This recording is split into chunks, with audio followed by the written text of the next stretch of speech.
యువరాజులా బ్రతుకుతున్నాను, నాకు కష్టాలేమిటి? నువ్వు బాధతో రగిలిపోతున్నావు. ఆ రోజు నువ్వు ఎలా దెబ్బతీయాలా అని నలిగిపోతున్నావు. నీకు అదంతా నాకు తెలుసు, నీ కష్టాలు నాకు తెలుసు.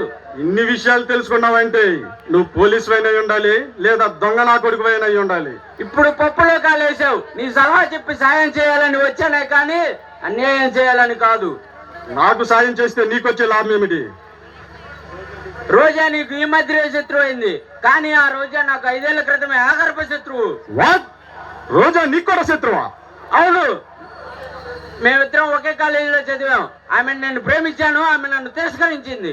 అందుకని పగతో బుసలు కొడుతున్నావా? కాదు, ఆలోచించి చక్రబంధంలో బిగిస్తాను. ఆమెను ఎలా పడగొట్టాలో చెప్పు, అప్పుడు నువ్వు నా మిత్రుడు అని ఒప్పుకుంటాను. ఆమె నెలకు బిజినెస్ లో అవలేగా చేస్తుంది. ఆమె సరుకు వెళ్లే లారీలో గంజాయి పెట్టించు, పోలీసులకు పట్టించు. ఆ దెబ్బతో ఆమె పని మటాష్. శబాష్, మంచి ఐడియా చెప్పావు. ఇప్పుడు ఈ శుభ సమయంలో మందు తాగి మజా చేసుకుందామా? ఓకే. Rita Rita